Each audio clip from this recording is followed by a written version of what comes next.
Hello, it's Ren Presents time. I'm your host, Ren, and today we continue with the Temple of the Exploding Head Omnibus, Part 1, Chapter 14, The Library. And as this is a pretty short chapter, we're going to conclude Part 1 and then move on to Part 2, which is called The Invisible World. And the first chapter in that part is called the Ulno.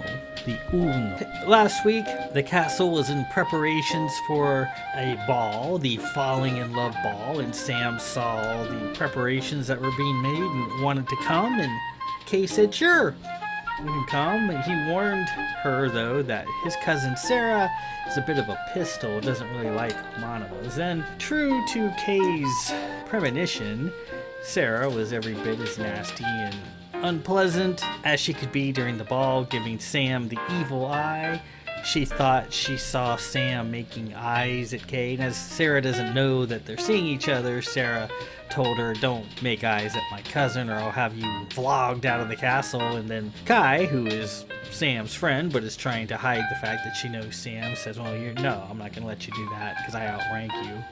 And this and that, Sam eventually gets goaded into drinking some kids' wine. It was, really barely alcoholic, but monomas don't handle alcohol of any sort very well. And Sarah goads Sam into drinking it. She drinks it and immediately becomes filthy drunk, and then she starts sort of spilling the beans about her and Kay's relationship, and she tells Sarah, I've had Kay up and down, left and right, I've been you for him, and Kay cuts her off, but eventually Sarah insults her to the point where she starts crying and runs away from the table, and Kay goes to follow her. So that was the end of that chapter. As I mentioned last week, that was initially Chapter 1, that was where I tried to introduce all the main characters. There was no Sam at the time when I wrote when I first wrote the chapter. There was the House of Monoma that I had just created, thought that was a cool name, and they weren't anything different. They were just a house of elders, just like Kay's house, but they were kind of like social outcasts, kind of weirdos. They were kind of goth. They liked to wear black and dye their hair black and make themselves pale with powders and fingernails black. And Estrella was making eyes and making a pass at Kay, and since she was considered a kind of a weirdo, a social outcast, everyone was kind of like, oh my god, it's not really a welcome advance. And so all of Sam's lines in that chapter were initially Strella's lines, and I never really updated it too much other than making Sam really drunk. We continue on. We're going to finish up part 1. We get into part 2, The Invisible World, where Kay starts to discover that there's a lot of darkness hovering over Sam and her house, and things that she won't discuss or tell him about, and things that he's going to have to figure out on his own. As we'll find out, some of the things that terrorize the monomas behind the scenes truly are terrifying. So keep that in mind as we proceed. So let's finish up Book 1, The Dead Held Hands, Part 1, Kay and Sam, Chapter 14, The Library.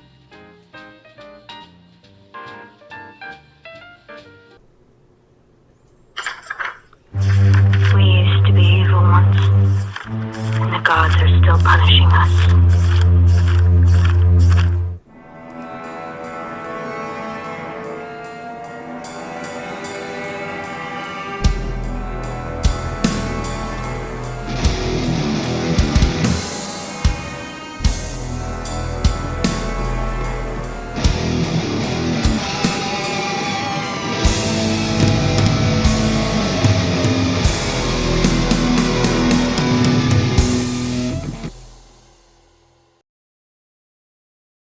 A few weeks after the big Falling in Love ball, with winter in full swing, Sam became fascinated with libraries.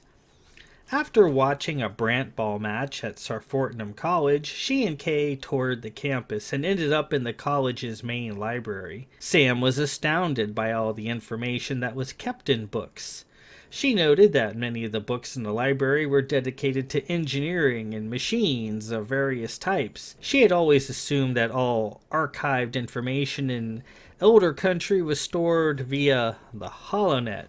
No, Sam, on other League worlds, the HoloNode is the favored medium to preserve information, but here in the north of Cana, we still use books and vellum. Quite often, not always, but it's a tradition that we have. When they returned to the castle, Sam went on a quest. She insisted Kay show her all the various libraries scattered throughout the castle. It was a tough task, because there were over 100 all in all. Some were fairly small, like the reading rooms in his tower, while others were quite astounding in size. "What are you looking for?" he asked. "Oh, a device, one that we have at our home by the lake, and it doesn't work. I was hoping to discover how to repair it." Kay wasn't certain he bought her response, but he left it at that. They combed the castle, seeking out and going through every library and reading room they could find. Some of the libraries Sam discounted right away. Lady Poe's favorite library in her tower was stocked mostly with romance novels and horticultural books. The massive library near the kitchen contained nothing but cookbooks, and Countess Sigillis's personal library and her study were mostly self-help and sewing books. Here and there, Sam found books that interested her, mostly of a technical nature regarding exotic machines. Lord Davidge's huge collection in his study provided a healthy cachet of interesting reading that Sam devoured. She took over 50 books out of there. Each she promised to return. Kay had tried to collect as much information as he could, but so far he had nothing. Whatever machine Sam was searching for eluded the both of them, and she didn't confine herself to old books. Some nights Kay woke to find her sitting at his desk using the HoloNet. She appeared frustrated, as using the HoloNet could be tricky, and was a maddeningly quirky method to access information that you wanted. Sarah was probably the best person he knew at using the HoloNet. Eventually Sam became quite proficient, moving the floating holographic controls about with ease. Sam was consumed with something, and it occupied her days and nights. At night, Kay often woke to find her sitting up in bed, lost in thought, or sometimes she paced about, her mind absorbed in what apparently was a difficult puzzle. He spoke to her, and she didn't hear him at first. And then she turned to him and smiled, totally mum on whatever it was that was riveting her. They eventually exhausted every library in the castle, Sam becoming rather sad that her mysterious search had been in vain. "Well, there's one more library, Sam, though you have to promise never to tell." "Well, of course. Kay, where is it?" Kay led her into the north wing, into an innocent-looking bench. There, under the bench, was a 9-inch high hole, hidden behind a vent. "We can't waft or blink in, we're gonna have to crawl." They squeezed through it, twisting and turning about 100 feet until they got to the library, lost in stone. The passage never more than 12 inches high. It was a tough crawl, probably one of the hardest in the castle. Countess Sigillis giving it a full 5 stones out of 5. They struggled to get through. They inched along, their progress painfully slow, but they made it. Once inside, Sam was fascinated by the tempting shelves full of the arcane. "Why is this place so hidden?" "It's where we keep most of our more forbidden tomes and documents. It's a Blanchefort secret, and it's protected from wafting and other arcane methods to enter it.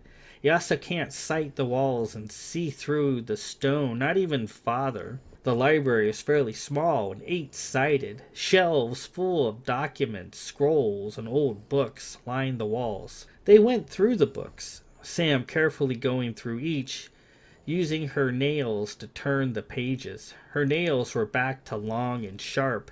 She had grown them back after the ball to keep up with appearances. Lady Kylos was going to bust them back down tomorrow, which was always a difficult task. And then she stopped. She cried out in ennui. She sat there looking at a full-page picture of several legendary machines from the antiquity of Cana. Kay glanced over her shoulder, trying to determine which one had caught her eye. The machines on the page were all old and fancy, brimming with gems, twisted silver, nearly magical in the abilities they were purported to have. He was familiar with some of them.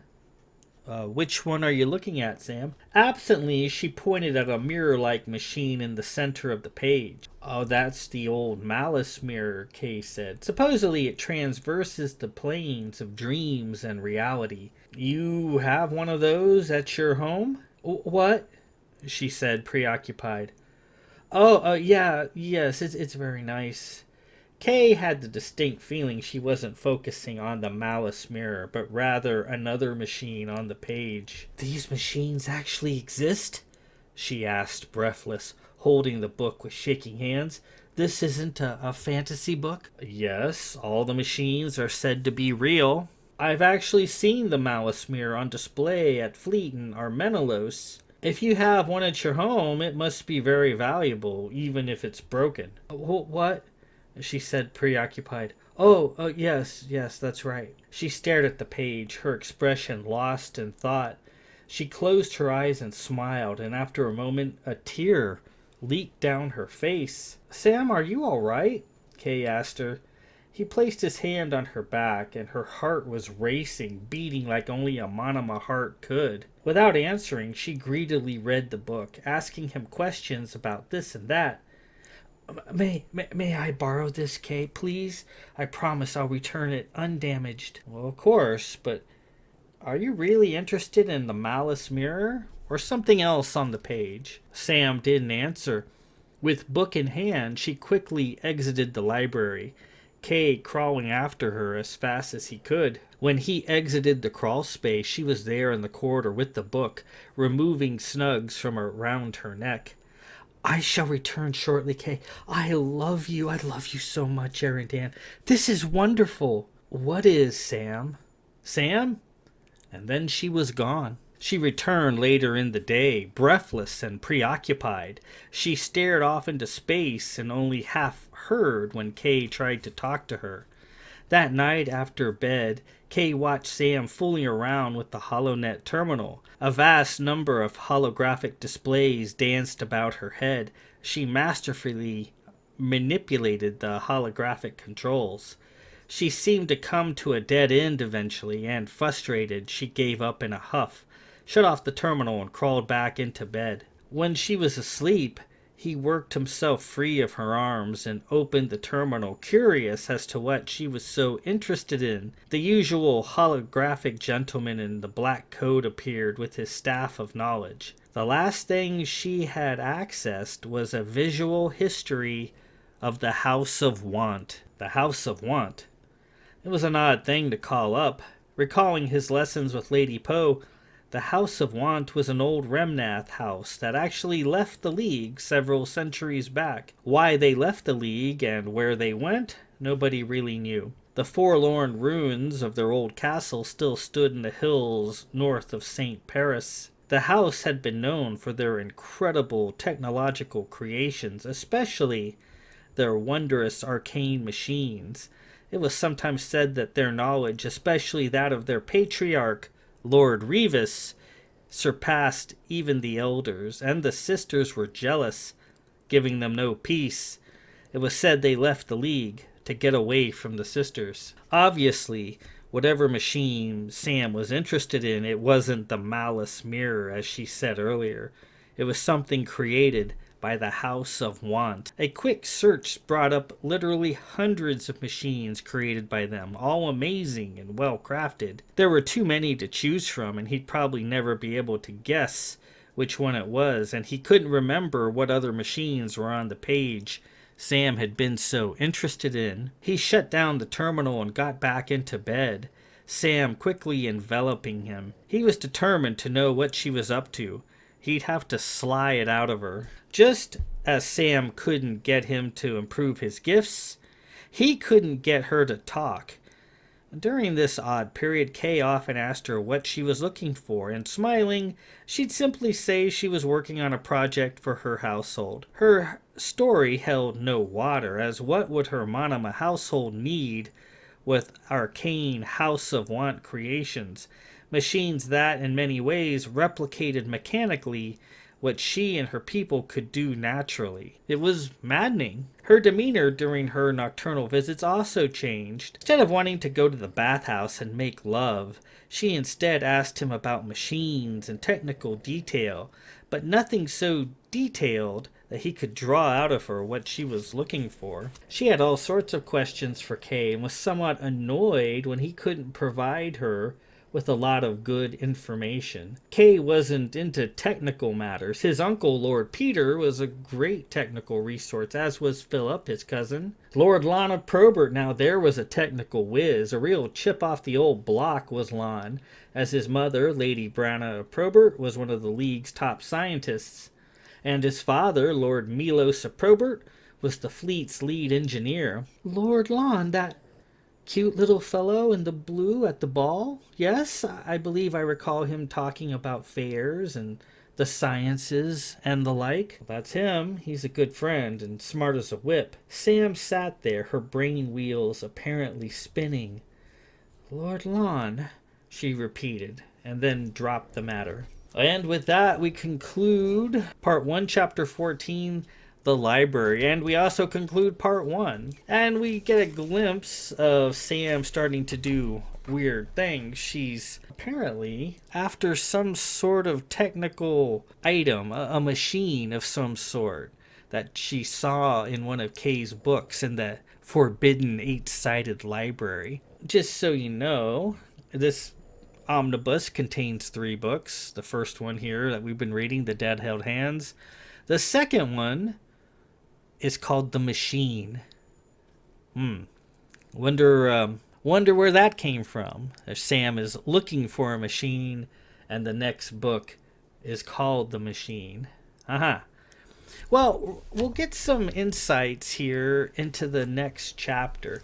Now, the next chapter, which is Chapter 1 of The Invisible World, Part 2 of the book, is written not in a third-person limited that I usually write in, where the narrator is from afar, and kind of, it's not a omniscient narrator. It's the narrator knows what the main character that's in that part of the book knows, doesn't really know much else. This chapter, Chapter 1, the Olono, is written in the first person. And you can play around with your perspectives like that. You can change, you can go from a first person to a third person, and you can change around as long as there's a nice clean break. You can't switch right in the middle of like a paragraph or in the same page.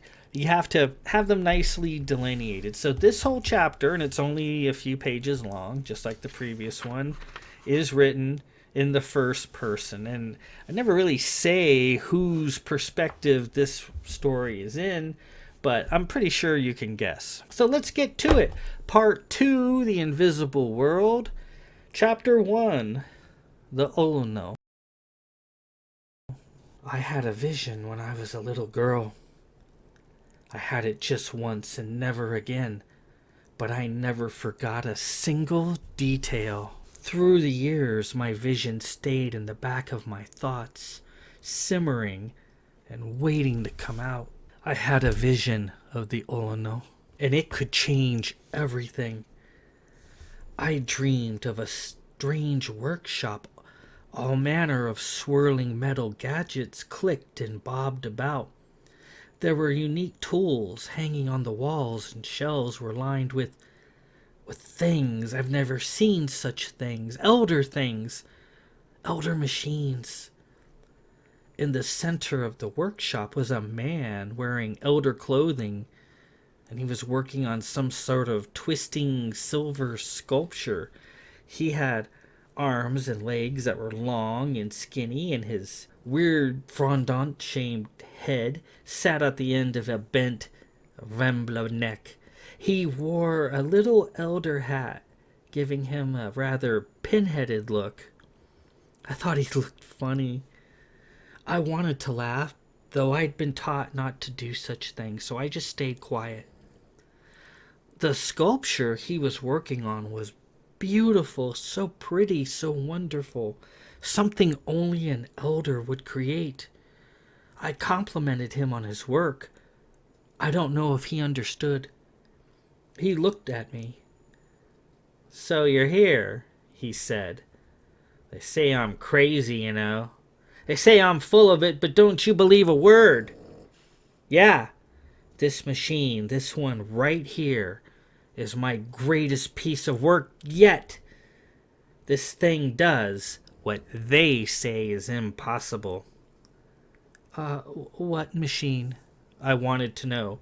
"This one right here," he said, wrapping the sculpture with his tools. "Those head-dressed zip-heads from Valenhelm will say it doesn't work. They'll scavenge it out of here when I'm gone. And wonder about it, scratch their little noggins, and eventually they'll write it off as a bit of failed genius, and they'll forget all about it. But they'll put it on display and truck it around like a prize trophy. They'll lose it." He pointed toward a window. "You see him out there?" Outside in the afternoon sun, I could see a number of robed forms wearing stiff white headdresses dancing on a nearby hillside. They bobbed around with lots of arm waving and spinning, sometimes something a child would do. I laughed. I couldn't help it. "See them dancing around out there like idiots? Those fools won't give me a minute's worth of peace. Anyway, don't you believe their guff. This machine works. It works every single time." He gave the machine another loving rap with his tools. "All you have to do is know how to use it. That's all." I squinted and studied it in detail. The machine was a type of silver archway, standing about 7 verdites tall, maybe 3 verdites wide, easily tall and wide enough for a large man to walk comfortably through. It was constructed in a sinewy, organic style. It looked like a living thing, like a partially dissected tree trunk in all its various layers. Such incredible complexity and workmanship. I wanted to look at it for a while. I wanted to touch it. If I quieted my thoughts, I could hear the machine talking to me. In the center of the arch was a large, dark purple stone of some sort. Its color reminded me of my Aaron Dan's hair. The man looked at the whole thing lovingly. "We're leaving. Going to Emira. Ever heard of it?" No, sir. I'm sorry, I haven't." "Great place, Emira. It's a shame I'll have to leave this baby behind. This machine, this one right here, can save your soul if you let it. Do you hear me?" Yes, sir. I hear you." The man looked at me in a wall-eyed, elder gaze. "So, you want to know what it does? I'm dying for somebody, anybody, to properly appreciate it. For lack of anyone else, you'll do." Yes, sir. I want to know. I wanted to know very much. "Well, sit back and I'll tell you." And then he started. "Now pay attention. I'm only gonna go over this with you once, right?" And I did. I listened. I hung on every word he said. Gods, can it be true? Can this be real? I never had that vision again, but I never forgot a moment of it. I set it into stone in my memory. I often thought about it at night, replaying the dream in my thoughts, trying to sift hidden meaning out of any small detail. I never forgot the machine I'd seen and the wondrous thing it could do. The man told me what it did in exacting detail. And could such a thing actually exist? The silver machine was the key, a miracle, something beyond the demons that tormented us. It could, indeed, change everything. The only thing the man didn't tell me was its name, or where it could be found. It was the Olno, a machine of riches, a machine of lore. I've been looking for it ever since, and I swore if I ever did find it, nothing would stop me in making use of it. Nothing! And now here it is, drawn on the page of Kay's book, exactly as I recalled it, exact in every detail. And what I've been waiting for, a name to go along with it. Oberphiliax, designed by Lord Revis House of Want, who left the League in 000011 AX. Just like he said in my dream, he left the League and he used the Oberphiliax to do it. This machine exists, and it works as well. And it does something even the gods cannot do. And it'll work for me and my Erendan too. All I have to do is find it. I like to think that if this somehow works out, we shall use the machine on a carefree day, sometime in the future, and go to this man, this Lord Revis House of Want, and stand before him as man and woman, and thank him as he is due.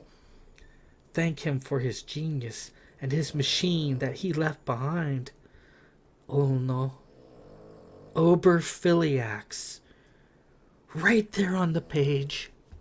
And with that, we conclude Part 2, Chapter 1, the Olno. So, we get a glimpse, a pretty good glimpse, into what Sam was looking for, what Sam saw on the page of Kay's book. In the eight-sided library, he saw a machine built by the legendary Lord Revis House of Want. A machine that Sam had a vision of when she was just a girl, and she only had it once. She usually had multiple visions of the same thing, but this came to her once and never again. But she never forgot a moment of it. She saw Lord Revis, kind of a stork-like man with a little hat and a pinhead, working on this silver archway with a great purple stone in the center. And he told her what it could do, and she was astounded. And she's like, this machine could change everything. Whatever is hovering over her, whatever terrifies her nightmares, can be defeated with this machine right here. And the only thing she never really knew was its name. And if she could find its name, she could find out where it is, because it exists. He used it to leave the League and left it behind, so it still is out there somewhere, and she is determined to get it and make use of it. And then, being Sam, as is Sam, she vows, if this works out, whatever her plan is, that one day she would like to use this machine and go to this man, this Lord Revis of Want, and thank him for this miraculous machine. So, that is Part 1, the Olno. And we get a glimpse into Sam's head as to what she's looking for, and it's this weird machine. And then, obviously, since Book 2 is named The Machine, this machine isn't just a MacGuffin. It's an integral part of the plot, and a whole book is centered on this machine in one form or another. Next week, we shall continue in Part 2, and the strangeness that Sam does will continue for the next few chapters. Chapter 2, a pewter pistol, and we will explore that in greater detail next week. Until then, this is Ren Presents. I'm your host, Ren. Peace out.